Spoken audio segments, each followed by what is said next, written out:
Sorry about that. Oh, you're going to give you a little time to eat. So. Yeah.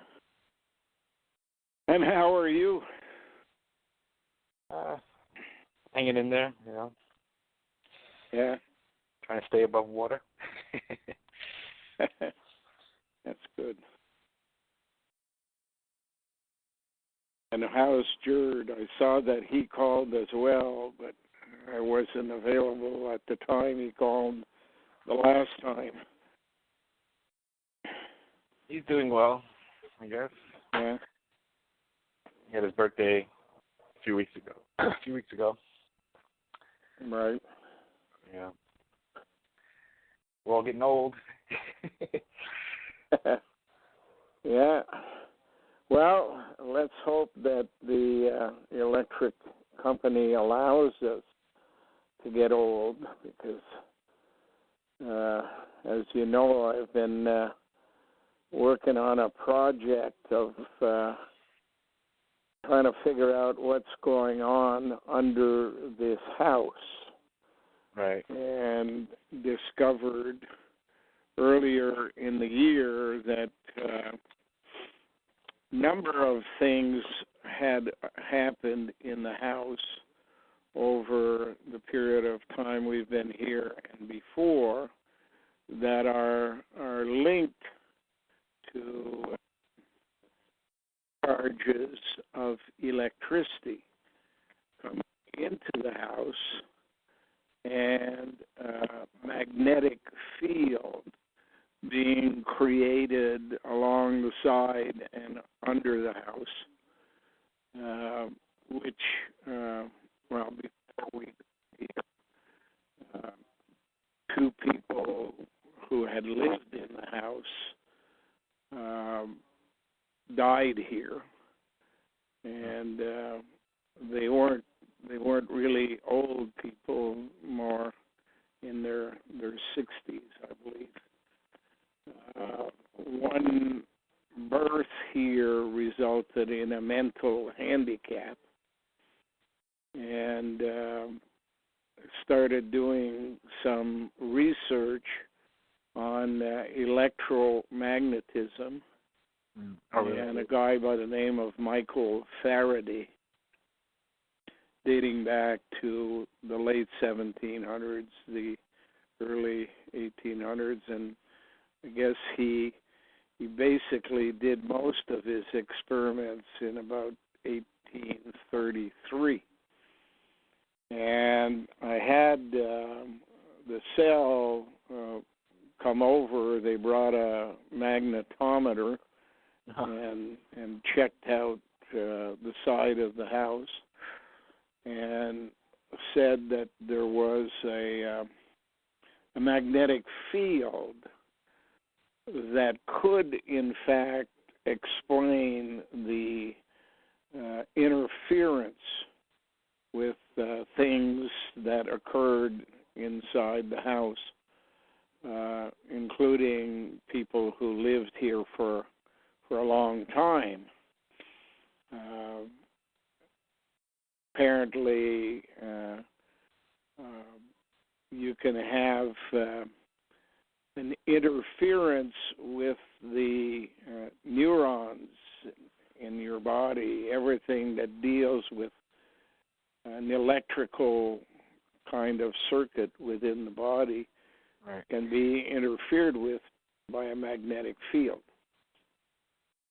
If you park a vehicle, as I always had, next to the house, that could interfere with magnetic activity. The starter on the truck, for example, failed to start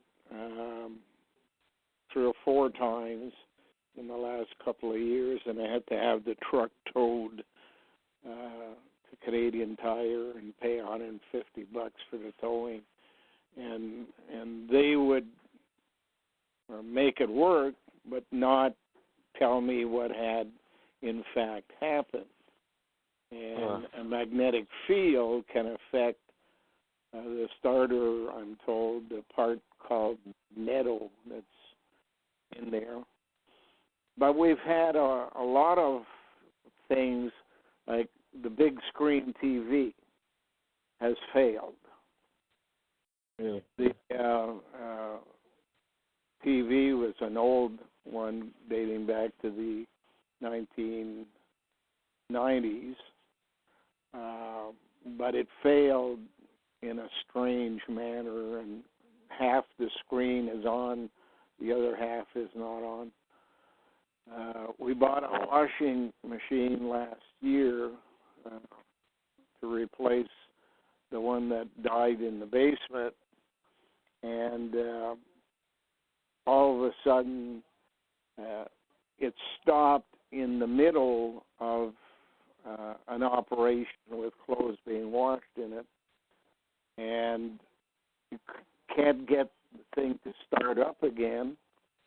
And the door lock, which is operated by a magnet, was locked in position, and never got to be able to start it up again. Finally pried the door open long enough to get the clothes out, but as soon as I shut it, it locks again, and the machine doesn't work. And the taxi driver that took me to the feed store said that something happened to him, and he lives 2 blocks along here. So as I'm digging underneath, first of all, I had to get underneath the stairs that lead out of the basement. And 4 feet down, came across an iron rod and a wire leading from the iron rod into the concrete wall of the house, and on the inside linked to the ground, which, of course, anybody will tell you these days that that's the way it's supposed to be, that you ground everything in the house because your hydro company sends surcharges, and if the surcharge has no place to get out of the house, it can break some of the appliances and stereo, that kind of stuff that you have in the house. But these things were happening in the house with the connection on there. And it became, with the cell, a question of what's activating this two-way street that they could find with the magnetometer. Not only did you get surcharges going down, but you also got charges coming up through the same system. And it's linked as well to the telephone lines from everything that's apparent, which basically means it's taking the magnetic field into the house itself. And whoever built this place in 1972 did a couple of things that are really strange. One of them is that the house has sections of it that are modeled on Tudor homes back in England and Scotland many years ago. And a Tudor design is also a coding network that, if you understand it, you can read different situations that you might have to be dealing with through this Tudor design. The other thing is, second thing is, the the addict, unlike all addicts I've ever seen, which are basically one space, is divided with walls to enclose the area under the 3 rooms that are below it, as if somebody didn't want any interference of things happening from one section to the other. And the ceiling is built out of lightweight material. What do you call that stuff you make ice coolers with? Styrofoam. Oh, yeah.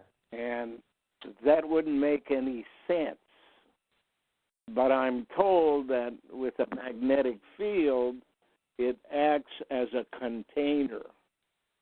That if one is sitting below it, you're in fact sitting in a magnetic field that has no way of moving away from the space you're in. And I know that over time here, I've developed hamstring or hip problems overnight, from one day to the next, that caused me to have to hobble around for about a month until it kind of went away. And then about 4 or 5 years ago, the beginning of a hernia, which has basically caused a major problem in my stomach and scrotum and whatever. And when you read Faraday and the experiments he was doing, this kind of illness or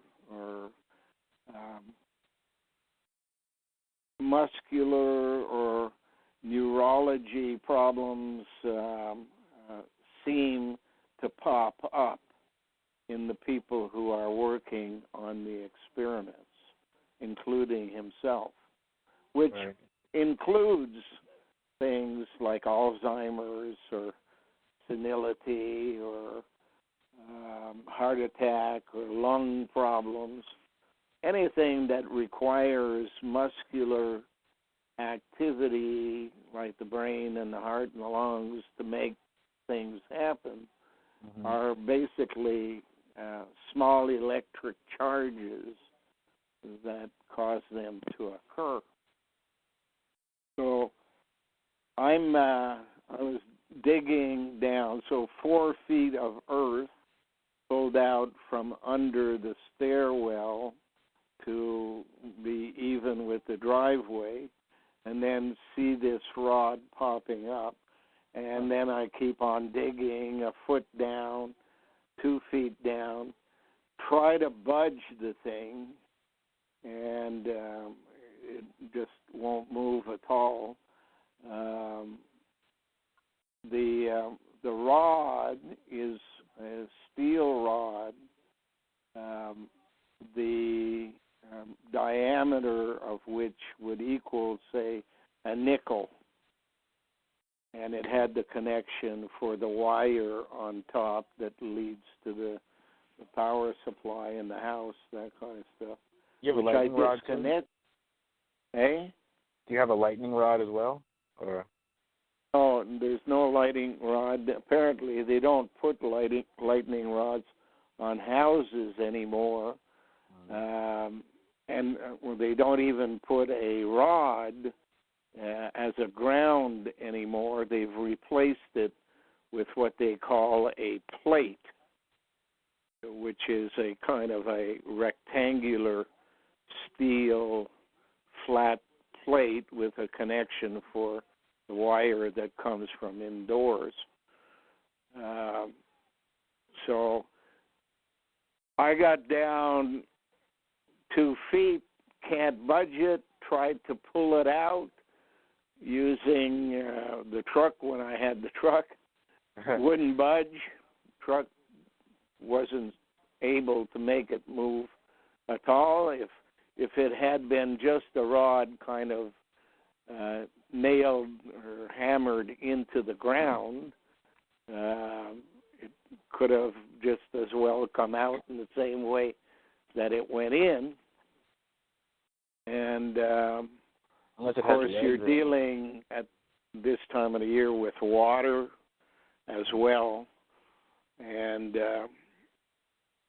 Jennifer came by one day and said something about, it's like you're like King Arthur trying to pull the sword out of the ground.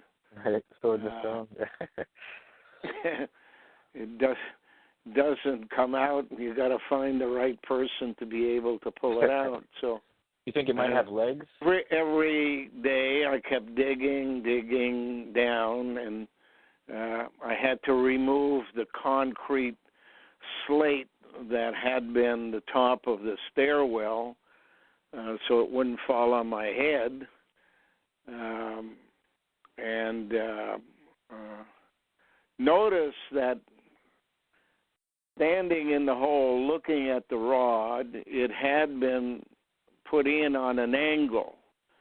And the angle that it was on would lead to the edge of the house and a space beside the large concrete kind of patio stone that was the top of the stairwell and a kind of a patio on the outside, pointing directly at the window that leads to the basement.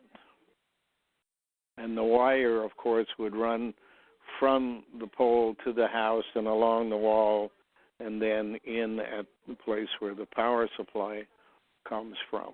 So, what about, didn't you have, a couple years ago you kept hearing banging underneath your property and stuff?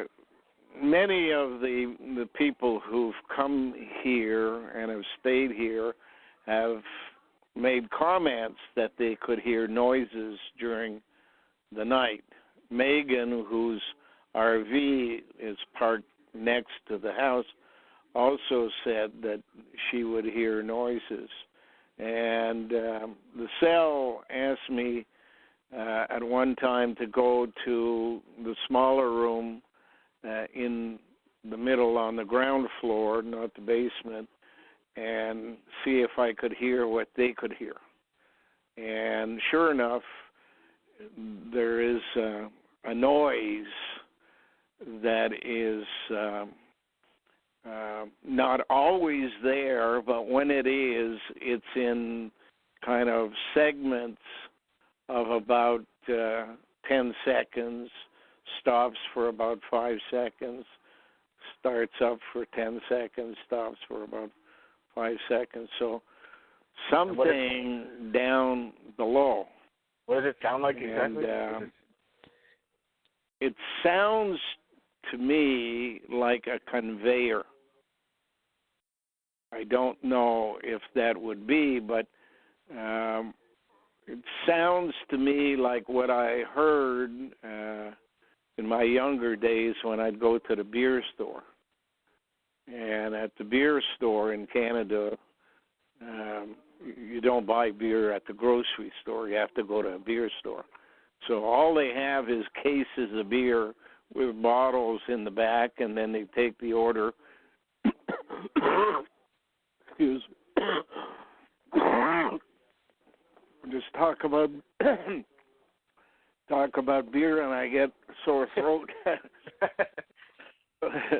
They shove the case on a conveyor, and it comes out next to the cash, and you pick up your beer like that. And the noise sounds like that. Because it sounds like something that's on a timer, because I actually live on top of the water boiler for my apartment, and it's quiet for about 15, 20 seconds, and then it kicks on for a minute or two. I guess whenever the temperature drops, it kicks back on. It reminds me of that.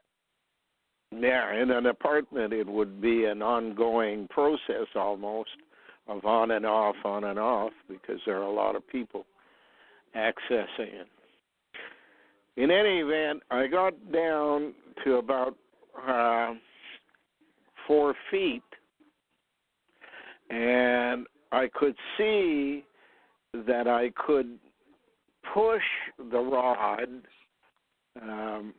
4 feet of the rod, and it would bend a little bit. And then it would work its way back to its original place, which gave me a hint that I was close to whatever it was that was holding it in place. And I kept on digging, and the area that I have to dig is very difficult to work in. There has to be a clay of some particular sort in there that is hard like cement, because I'm using a pickaxe, full-size pickaxe, and only chipping it away a little bit at a time and gathering it up, putting it in pails and taking it out. And really hard stuff. But when the water hits it, it granulates.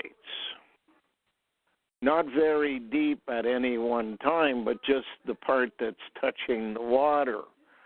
And eventually, I understood when I began, it was winter time, and it never granulated until water touched it, and then I could dig about a half an inch when it was granulated, whereas when there was no water, it was hard as hell. And I have found rocks. They remind me of meteors. You know, they're made up of a lot of small rocks all stuck together. And I've found some that, you know, are about plate size or larger, like a waiter's tray or something like that. And I've put them out in front of the garage. And when it rained, the damn things melted. all the little granules are there, but they're not made into a big rock anymore. So it's like a meteor going by the sun, you know, and it breaks down. You wrote it. In any event, but about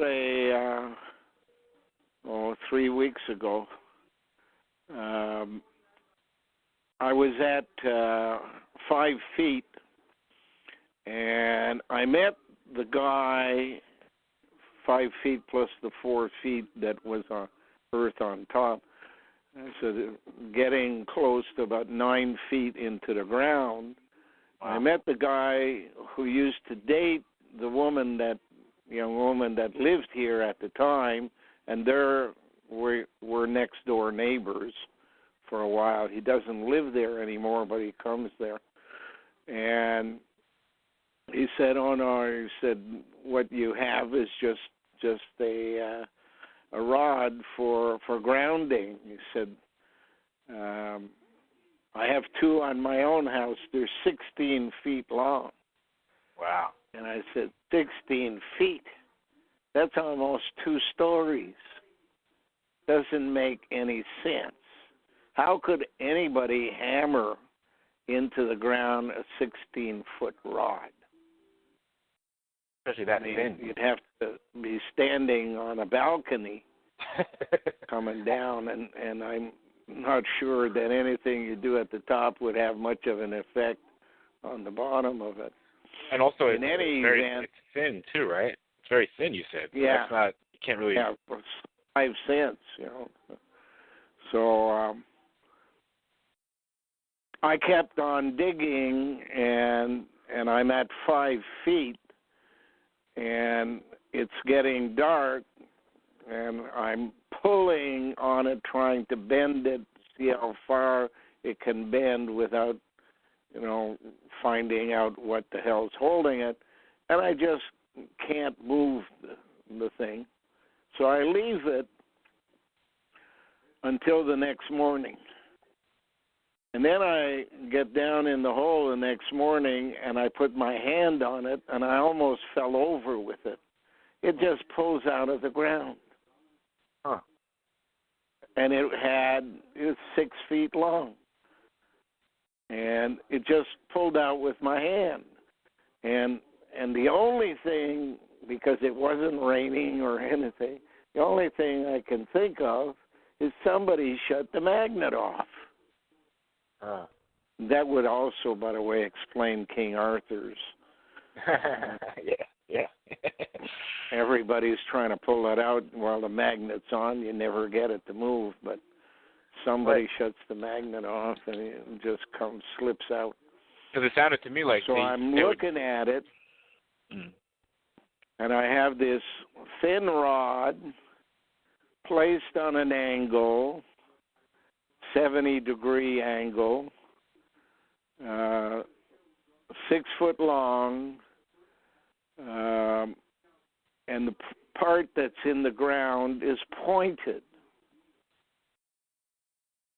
Yep, had legs. And I start to think about, what did I see recently? I saw a program about lightning rods during the French Revolution or something that was on one of the museum secrets on TV, I think.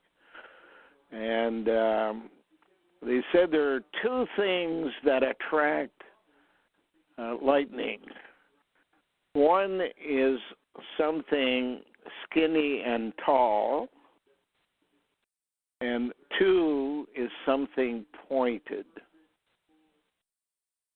So an electrical circuit can be sent into the ground, but it can also be extracted from the ground through a rod that is pointed.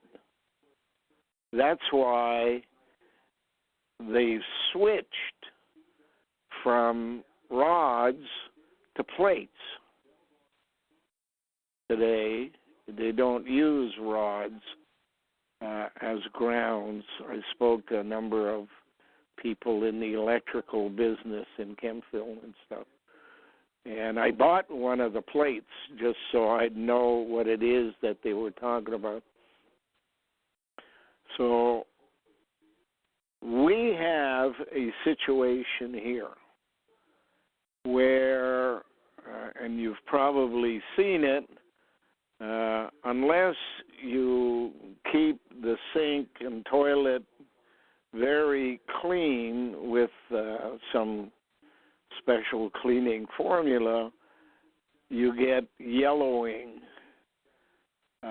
from the water that comes out, because unlike city water, country water has all the minerals in it. Yes. And one of the minerals that's in it is iron. Yep. And that's what would do the discoloration of marbles on sinks and toilets and stuff like that. So you have to use a special cleaning solvent, and it kind of makes it disappear.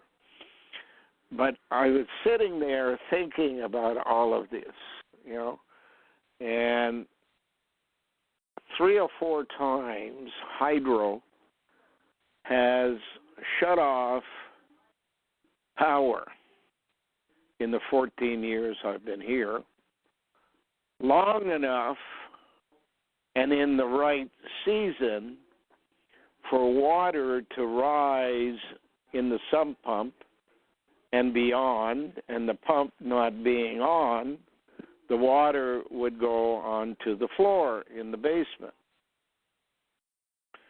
And I remember talking to Megan, who's one of the owners of the house, and saying, unlike in the city, this is not a problem because the water is perfectly clear.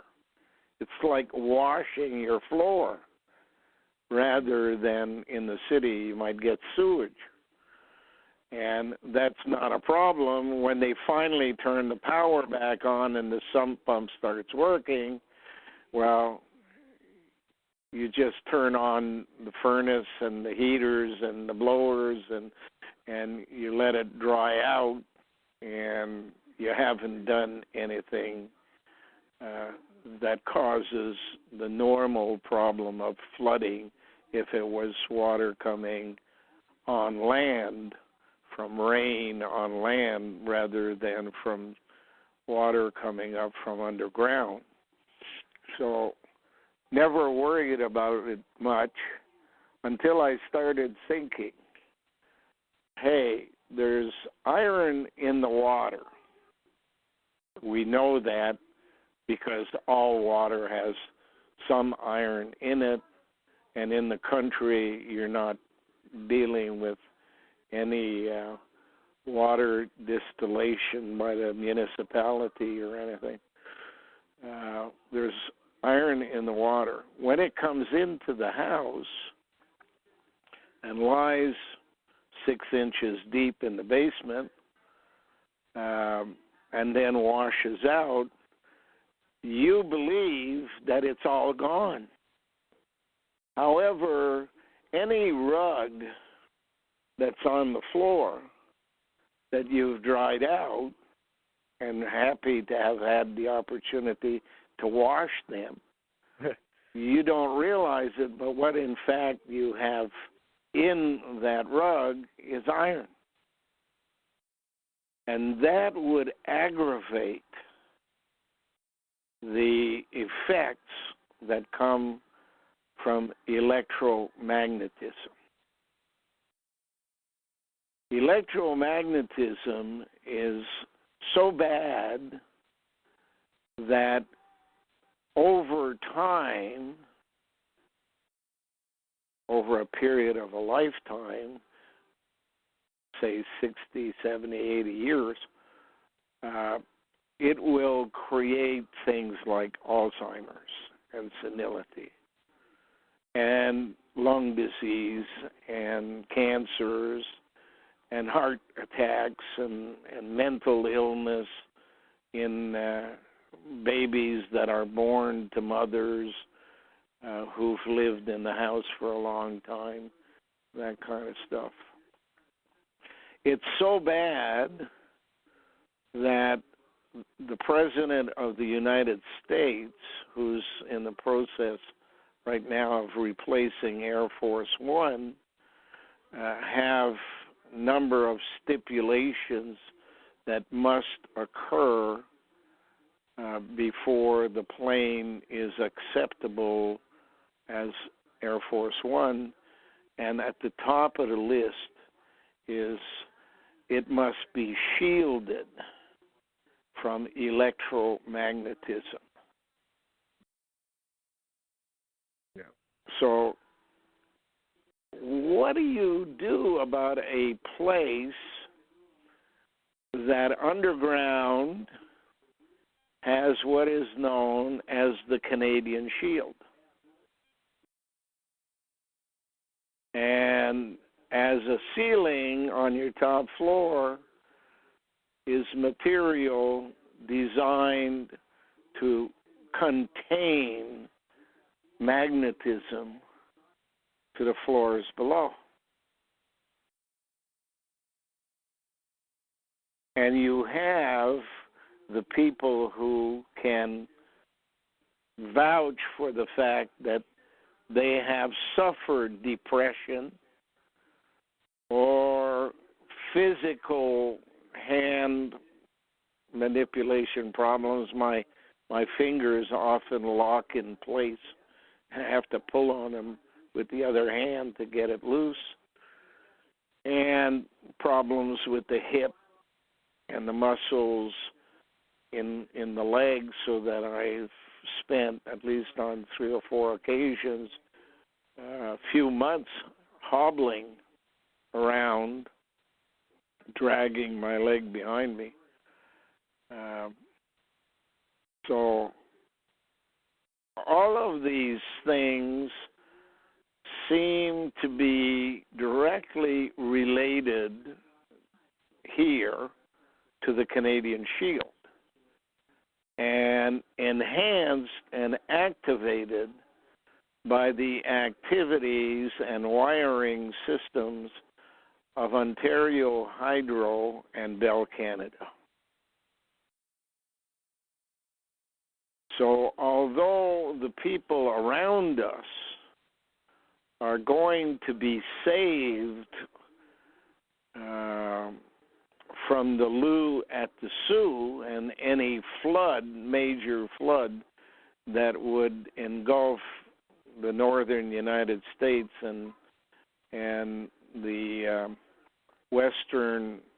southwestern end of the province of Ontario, with all of the water coming from Lake Superior and the Great Lakes, running on land in New York and down all the way to Flushing Meadows.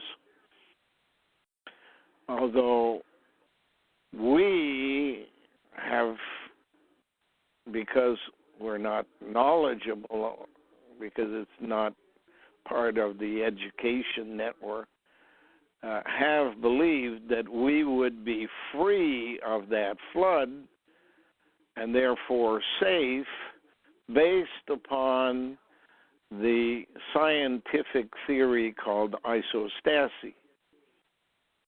The more water runs on land, the more land in another place has to be compensating in its height by moving upwards, so that the balance between water under or land underwater and land above water is always in balance. So while we have been telling each other that we're safe, the one thing we're not safe from is electromagnetism.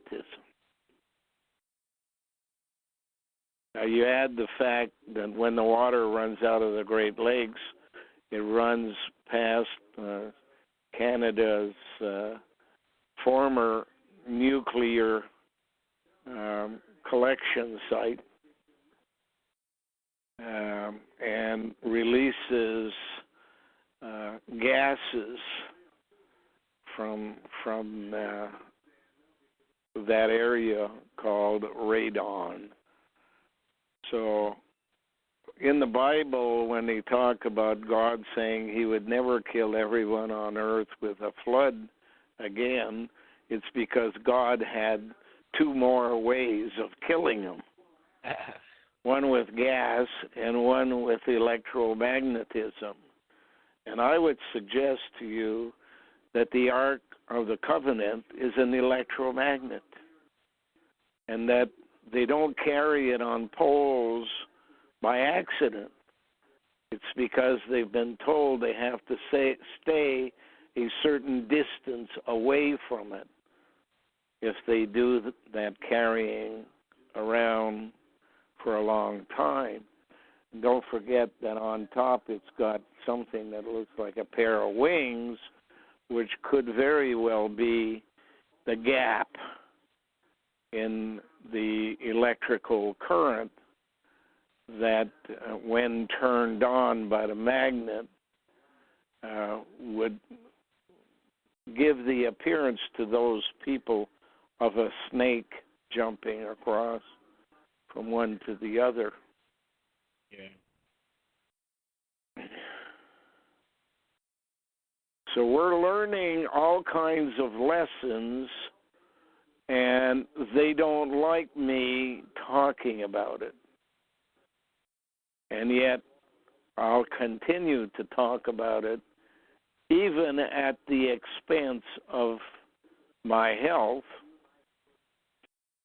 if that's what it takes to learn how they have controlled people.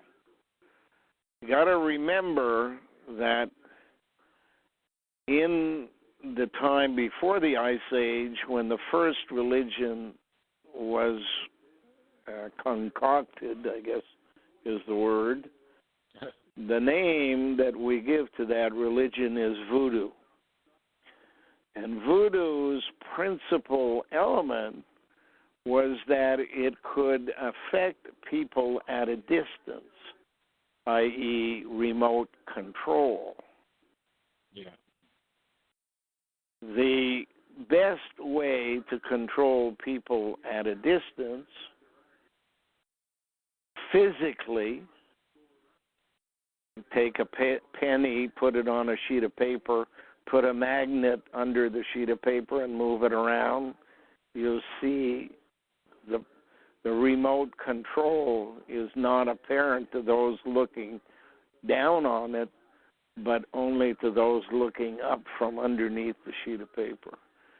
So electromagnetism is the principal means of direct remote control. Mind you, once you've programmed the person, you can then control them remotely through their head by a system called media. And media includes press, but is not limited to press. It includes religion, education, lawyers, anybody that stands in the middle of a discussion is considered media. An accountant, for example, an architect. So all of these professions are means of remote control, but can only be effective, for the most part, these radio signals, TV signals, and people doing education and talking can only be of usefulness to the system if prior to birth the genetics of the person is interfered with and task-oriented and oriented in a way where people are commanded, unknowingly even, to say yes to things they would normally would have said no to. And of course in New York you have the Yes Network. Yep. Linked to the New York Yankees. Oh yeah. So all of this is a very interesting process that I'm going through.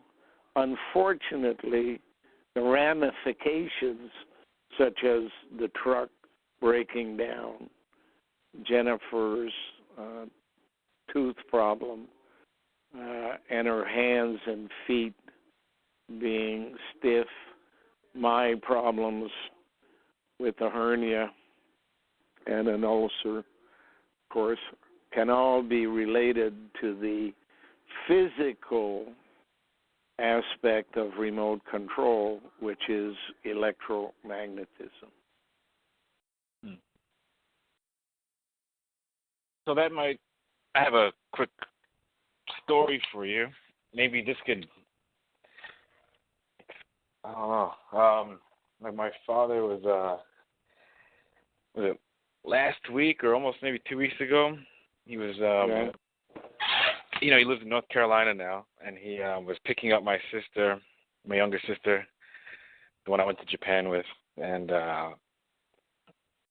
he was picking her up, and then they were driving from the airport, maybe around like 10 or 11 at night on this, kind of country roads, and he says he sees this, what he thought was like a drone coming down. He said it had 3 domes and like lights within the domes, right? And it came right down in front of the car while he's going maybe 60 miles an hour and just takes off, right?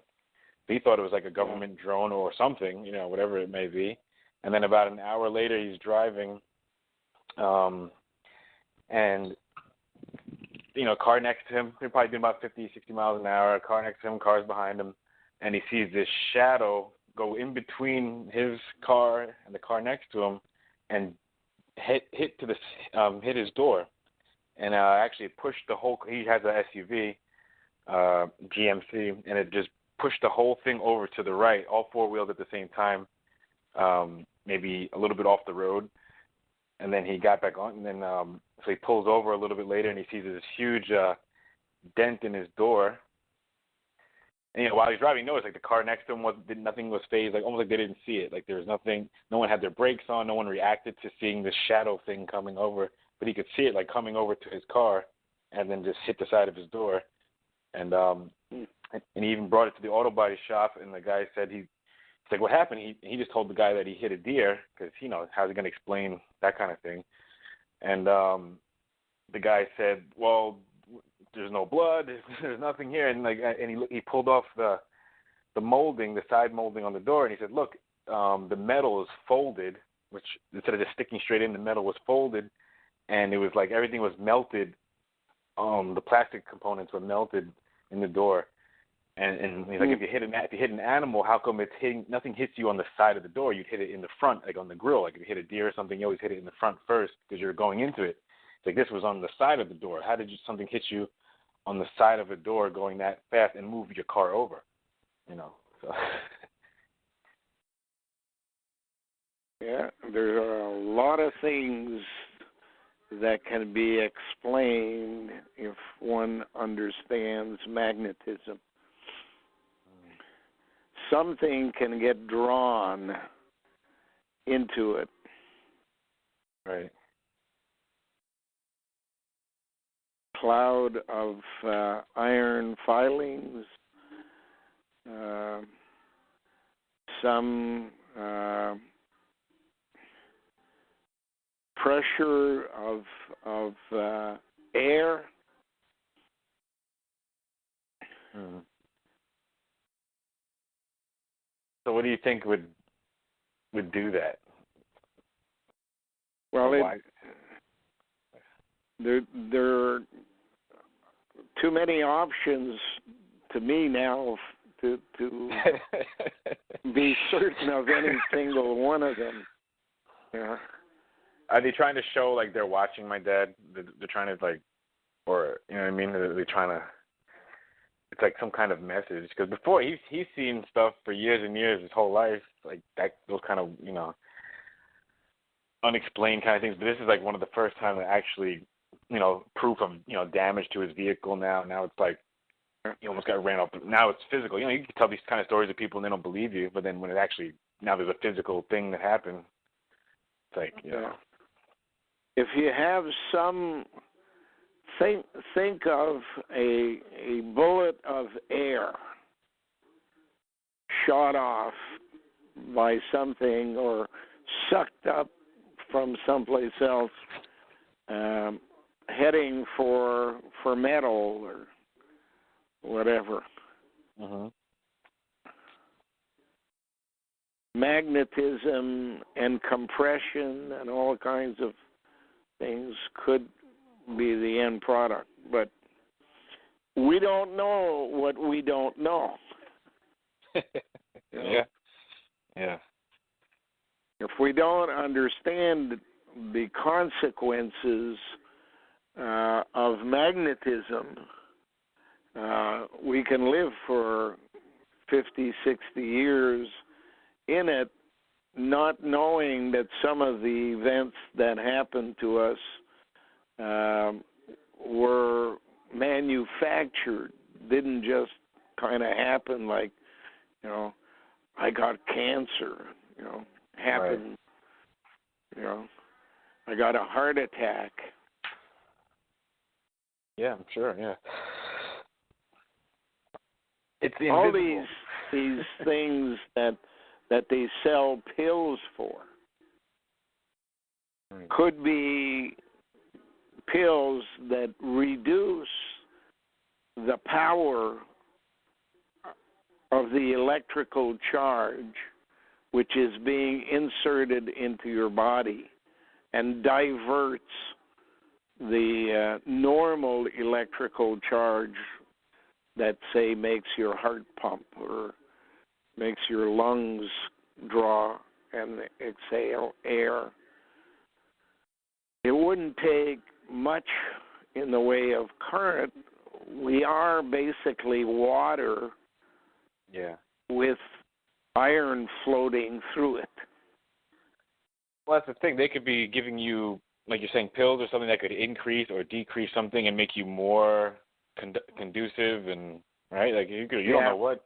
They could be putting it in your water in the city. We don't know what elements they're putting in there, and you're drinking that. Now your body is a huge receptor for all of this.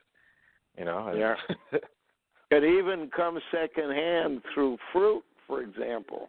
Yeah. Through the juice of fruits. It, could be in the water, and it's not something that shows up as a chemical which they can dissect, but simply water. Right, and all you have to do media-wise is just run stories for a few months saying how great iron or whatever, take this supplement and everyone's deficient in this, and then they get everybody taking it. And then, years later. Yeah. You got to remember that even though the calendars are not the same as they used to be in the past, that they talk about, generally speaking, much longer lives than exist today. Today's life is managed like a game of golf. You're born as a child and you live for 20 years learning how to learn. Then you spend 20 years at work learning how to do something. Then you spend 20 years at work managing the people who are learning how to learn to do something. And then you retire and you sell your wisdom for the next 20 years. And then you die. Oh, man. And if you live longer than 80 years, you're on overtime. And they got to let a few people live in order to give the mob that doesn't live long enough hope that they're going to make it to that stage.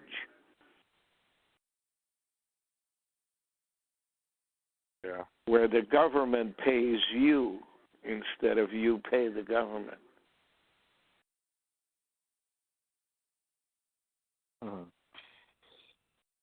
It's a game of golf. You start off on a high place called a tee. That's because your body functions from T cells. T cells are the repairing network in your body. Okay. And then you play 4 days of the equivalent of 20 years of living. Everything looks good at the beginning. But then you see all the impediments to your advancing are the trees that border the fairway and the bunkers and the holes that contain flowing water going through it, so that you have to kind of tippy-toe around all of this stuff, keep going down the middle, do what you're told to do, or you're going to be in trouble. Then you come back the second day and you've seen how it works a bit, and you try to keep down the middle and play par. And you repeat the process 4 times, which is the equivalent of 80 years living on Earth. And each one has a different meaning and a different task for you during that period in time. And when you're done, you're like a snowman. You lasted through the winter of your discontent.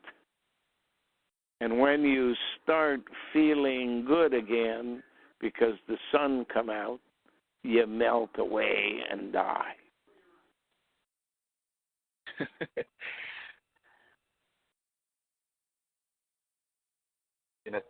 In a nutshell. They needed to have the numbers of people on the planet for a fixed period of time so that they could operate a laboratory and learn everything that needed to be learned about war, pestilence, famine, and disease for the purpose of remote control. Because they stayed hidden in the pre-Ice Age state of having found security going down a cone volcano and living in the Moho discontinuity using robots called human beings to do their duty. And those robots basically come out of a bottle like genies and are put on the planet, and then they run all these experiments around them and get them to show how war affects a human being. Those who win, those who lose, and the lives of the people before it, the lives of people after it. All these are lessons to be learned along with famine, pestilence, and disease. And once they have all of the information they need from the number of people who have been born and died, and added to that the people who are still alive today, added to that is the lesson learned by the masses. Not only do you find out what happens to the person who went to war, but you find out what happens to the person who didn't go to war but met people who went to war, and see how they think as opposed to how you think. And that's done by immigration. Moving people around after war is a normal way of infesting people who haven't been to war and haven't learned the lessons directly. The total number they needed on the planet appears to be 14 to 16 billion, half of which lived and died, half of which are now present on the surface of the earth. And when all the lessons are learned, then like snowmen, you must melt away. So we are at the period now where all the people that live on the planet, even your worst enemies, even the genetically engineered version that has replaced the people who were here at the beginning, all have to be removed so that they can now start the process of building the human robot they need for the exploration of outer space. And that means soon. Yeah. Soon we must all die, so that our controllers can say, okay, that's it. Give us a couple of millennia where the earth lies fallow, and then we'll come out and plant the new version of human beings so that there will be the pre-Ice Age type, the post-Ice Age type, and the new person. So we are in that period of, in numerology, you say males are 8, women are 9, or women are 9, and women are 10s. So get rid of all 3 and start over again with a triune hermaphrodite. A female with a male content and a technology content, all put together into one person so that it can travel by itself and establish a base on every rock up there, the billions of rocks in the Oort cloud to begin the process, and then further out into the universe.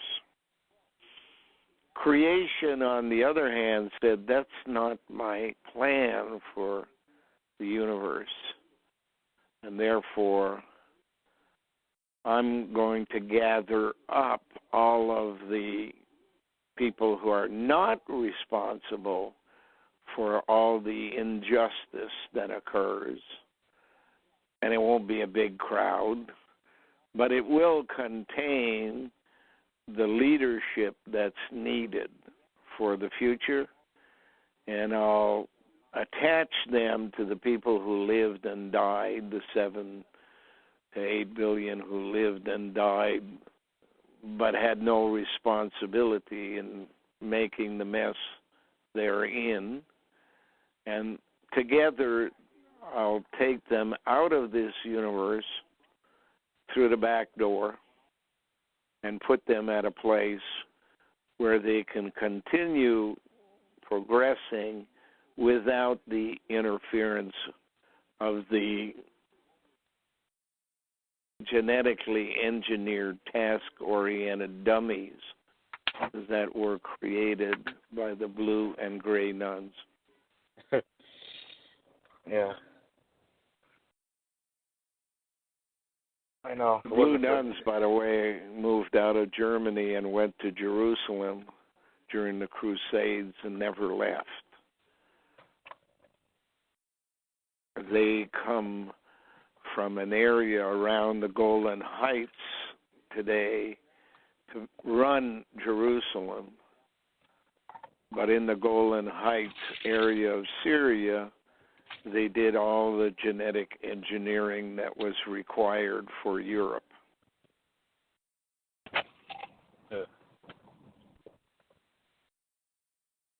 So, you think you'll do any more posts or anything to? Any more what? Sorry, I didn't hear. Any more posts or something that? At the appropriate time, and hopefully when a sufficient number of people have joined to lead this fray. From what I understand, there can be as many as 60 who come forward, 30 who are honest about it, 30 who are in it for personal gain, and they kind of disappear over time. But 13 bring with them the qualities necessary to lead a certain task in the future. And 17 will be like the engineers are to architects.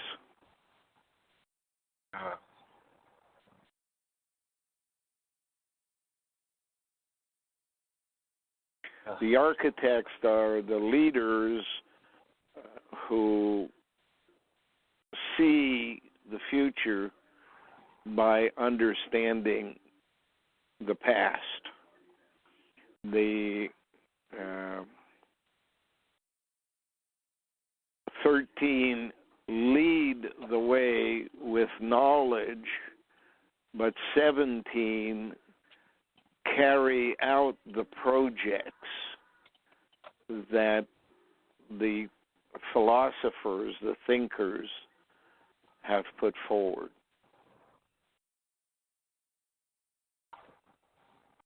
And 7 to 8 billion people would then be available from the people who've lived and died and had no link to causing the problems in the past.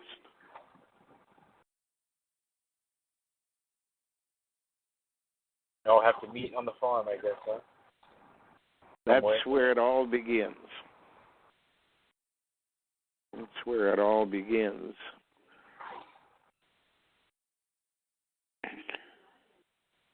It's got to start soon. Yeah.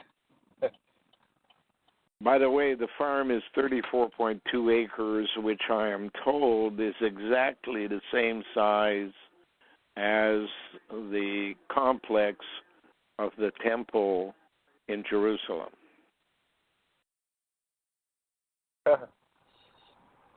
By coincidence, of course. Yeah. And is shaped like a gun. And the first emperor of China was called Gun. And his son succeeded in all that he failed. And his son's name was Yu. So you are it.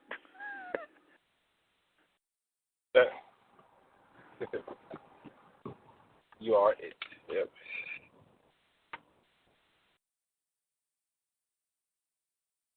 Time's ticking, though, you know.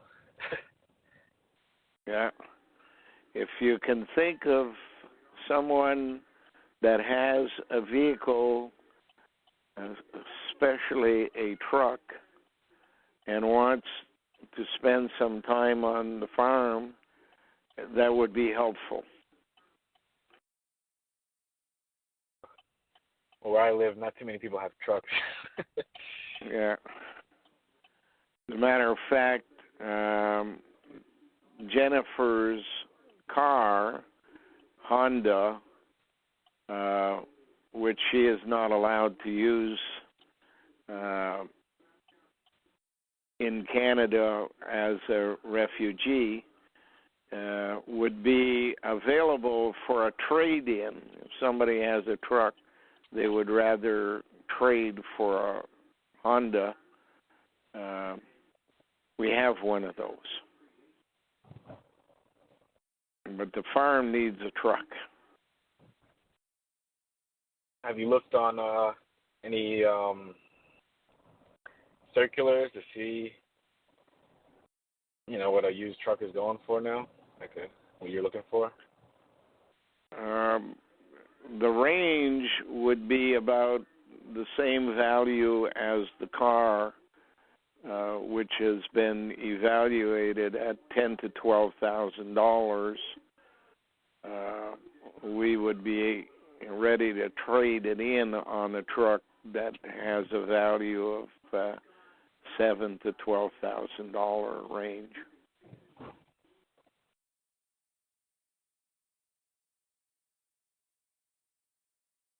So if you come across anybody that might be interested, let them know. What's the car's how much does she have left on that car? Loan wise. It's paid off. There's no so you could just trade it no in. debt. It was paid off in her last year in Ogdensburg. The final payment, I think, was $1,200 or something like that, and that was paid. So it's owned outright. And you was could just donated, trade it in, right? Can't you just trade it? Donated to the Institute.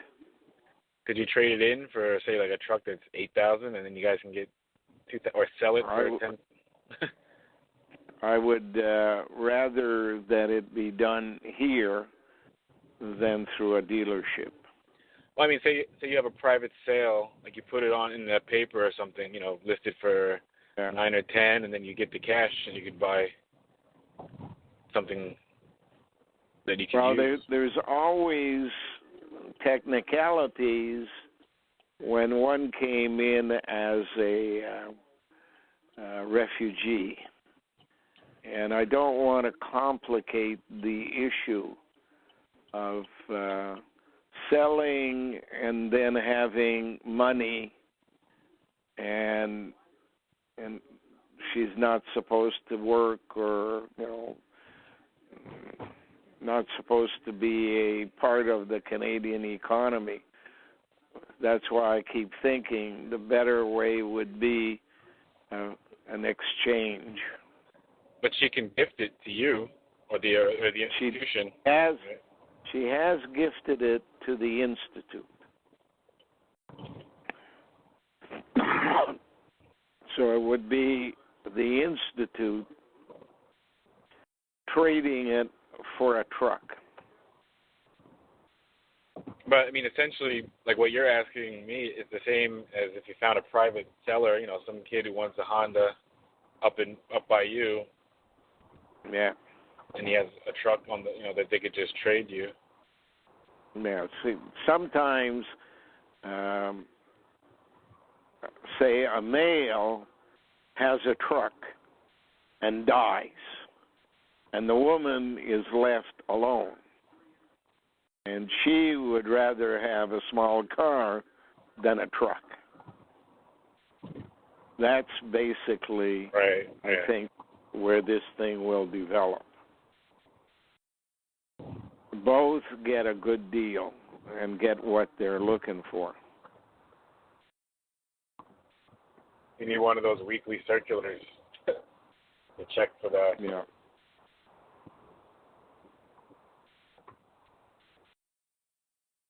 I mean, another option would be... Event, Danny, I'm going to have to go because I got to go close up the farm there before it gets dark.